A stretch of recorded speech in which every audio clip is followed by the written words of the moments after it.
আসসালামু আলাইকুম সুপ্রিয় শিক্ষার্থীবৃন্দ, তোমরা চ্যানেলটি সাবস্ক্রাইব করে দিও। আজকের ভিডিওতে আমরা সপ্তম শ্রেণীর গণিত বিষয়ের অষ্টম অধ্যায় চলবৃত্ত শ্রেণী এই অধ্যায়ের 179 পৃষ্ঠার 2 নং নিয়ে আলোচনা করব। তো সম্পূর্ণ ধারণা পেতে ভিডিওটি না টেনে সম্পূর্ণ দেখার অনুরোধ রইল। দেখো একটা চক দেওয়া আছে, এখানে আমরা চকটা ফিল আপ করবো। তো দেখো এখানে ব্যাসার্ধ আছে কত, ব্যাসার্ধ হচ্ছে 12 সেন্টিমিটার, তাহলে ব্যাস হচ্ছে তার ডাবল, ঠিক আছে, মানে 24 হবে। পরিধি সমান আমরা কি জানি 2 লিখে মানগুলো বসাবো। ক্যাথেবল হচ্ছে 5 স্কয়ার, তো 5 স্কয়ার দিয়ে আমরা মানগুলো বসাই গুণ করে দিলে হয়ে যাবে। দেখো এখানে ব্যাসার্ধ ছিল কত, এক নামের ব্যাসার্ধ ছিল 12, তাহলে ব্যাস হচ্ছে তার ডাবল, তাহলে কত হবে 24। তো আমরা বৃত্তের পরিধি সমান কি জানি 2 এই 2 আর এর মান হচ্ছে 12 না, এই যে 12 আর এর মান। তো এগুলো সবগুলো 5 এর মান হচ্ছে 3.1416 এবং 3.1416 2 এবং 12 এগুলো সবগুলো গুণ করলে পরিধি পাবো কত 75.8। দেখো আমি এখানে একটু এক্সাম্পল দিয়ে দেখাচ্ছি। এই যে 2 5 আর মনে করো তো 2 দিবা ইনটু দিবা, ঠিক আছে, দাঁড়াও একটু করে, এই যে 2 দিলাম মনে করো আর ইনটু দিলাম, 5 মান হচ্ছে 3.14 আর এর মান হচ্ছে কি, আর এর মান হচ্ছে 12।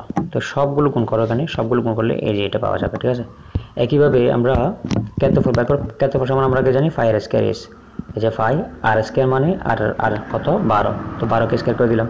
তো 12 দ্বারা গুণ করলে কত হয় 144 হয়। 144 কে যদি 5 মান দিয়ে গুণ করি 3.1416, তাহলে পাওয়া যাবে কত 452.16, ঠিক আছে। এই যে আমি যদি এর মানটাকে যদি আমি বের করি, দেখো আমরা ক্ষেত্রফল সমান জানি কি 5 স্কয়ার, যে 5 আর স্কয়ার, তো 5 এর মান হচ্ছে 3.14 3.14 ইনটু আর এর মান হচ্ছে কত, এই যে আর এর মান হচ্ছে 12, তো 12 কে 12 দ্বারা গুণ করলে কত হবে 144, তো 144 দিয়ে যদি এগুলো গুণ করি এটাই পাওয়া যাবে, ঠিক আছে। একইভাবে আমরা দেখতেছি, তাহলে আমরা ব্যাস পাই 24, ব্যাসার্ধ হচ্ছে কত 12 হলে ব্যাস 24, দেখো এই যে ব্যাস হচ্ছে কত 24 আর পরিধি হচ্ছে কত 75.4 আর ক্ষেত্রফল হচ্ছে কত 452.16 কত 16, এরকম করে বসাবে তোমরা। এখন আমরা 2 দেখব। 2 এখানে বলা আছে কি, দেখো ব্যাস হচ্ছে 21, তাহলে ব্যাসার্ধ কত হবে, ব্যাসার্ধ হচ্ছে ব্যাসের অর্ধেক, তার মানে এটা যদি 21 হয় 21 এর অর্ধেক কত 10.5, ঠিক আছে। তাহলে ব্যাসার্ধ যখন পাই গেছি, এখন আমরা পরিধি এবং ক্ষেত্রফল পেয়ে যাব, ঠিক আছে। তো পরিধি সমান আমরা কি জানি 2 তো 2 লিখবা। দেখো এই যে ব্যাস ছিল 21 না, তো ব্যাসার্ধ হচ্ছে তার অর্ধেক, তো পরিধি বের করবে 2 জাস্ট মানগুলো বসাবার কিছু না, মানগুলো বসায় গুণ করে দিলে এই যে পরিধি পেয়ে গেছে 5 স্কয়ার, এটা হচ্ছে ক্ষেত্রফল। তো 5 লিখবা আর স্কয়ার আর এর মান হচ্ছে 10.5, 10.5 কে 10.5 দিয়ে গুণ করলে যা হবে, এটা যদি আবার এটা দিয়ে যদি আমি 5 মানকে গুণ করি তাহলে এটা পাওয়া যাবে, ঠিক আছে। একইভাবে আমরা এখন এটা বের করবো। দেখো এখন এখানে লেখা আছে কি পরিধি লেখা আছে পরিধি হচ্ছে 23 বর্গ সেন্টিমিটার, তাহলে পরিধি থেকে আমাদেরকে এই যে ব্যাসার্ধ বের করতে হবে। ব্যাসার্ধ পেলেই তো আমরা সবগুলো বের করতে পারি, ঠিক না।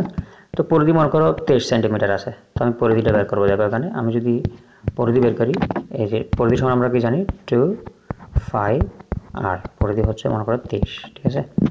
তো আমরা আর এর মানটা বের করব, তো 8টার আগে দিব, এখানে 8টার আগে দিয়ে ওই যে 2 দিকে নিয়ে যাব, 2 5 উপরে হচ্ছে 23। এখন জাস্ট 2 দিয়ে 5 মান হচ্ছে 3.1416 দিয়ে যদি এটাকে গুণ করে আমি সেক্ষেত্রে কত আসবে, এই যে 6.28 আসবে। তো উপরে থাকে 2 3, তো এটা যদি ভাগ করে দিই যা হবে আর কি, এটা ভাগ করলে কত আসে, দেখো এখানে এটা ভাগ করলে আসে ব্যাসার্ধ পাচ্ছি কত, আমরা ভাগ করলে আসবে 11.5, তাহলে ব্যাসার্ধ যদি 11.5 আসে, ব্যাস হচ্ছে তার ডাবল, 11.5 এর ডাবল কত আসবে 23 আসবে। তাহলে যখন আমরা ব্যাসার্ধ পেয়ে যাব তখন পরিধি এবং এই যে পরিধি এবং ক্ষেত্রফল খুব সহজে বের করে ফেলতে পারবো, যেহেতু আমরা জানি কি পরিধি সমান হচ্ছে 2 আর ক্ষেত্রফল সমান হচ্ছে 5 স্কয়ার, ঠিক আছে। তার মানে 2 লিখে মানগুলো বসাই দিবা এবং গুণ করে দিবা, হয়ে যাবে, ঠিক আছে। তো এখন আমরা এর পরটা দেখব। এর পরটা হচ্ছে কি, এই যে 4 নম্বরে বলা আছে কি বৃত্তের ক্ষেত্রফল দেওয়া আছে এখানে 254.34 বর্গ সেন্টিমিটার, তাহলে আমাদেরকে বের করতে হবে ব্যাসার্ধ পাইলেই তো আমরা সব বের করে ফেলতে পারবো, ঠিক আছে। তাহলে বৃত্তের ক্ষেত্রফল সমান আমরা কি জানি 5 স্কয়ার, তো 5 স্কয়ার সমান কত, এই যে 254.34 এটা লিখবো 254.34 মনে রাখবা 254.34 254.34 ঠিক আছে 34 মনে করো 34 তো এটা হচ্ছে পিতাকাতেফল মানে ফায়ার স্কয়ার তো আমরা যেহেতু আর এর মান বের করব আর স্কয়ার সমান কি জানি আমরা এই যে ফাইটা নিচে চলে যাবে ঠিক আছে ফাইটা নিচে চলে যাবে ঠিক আছে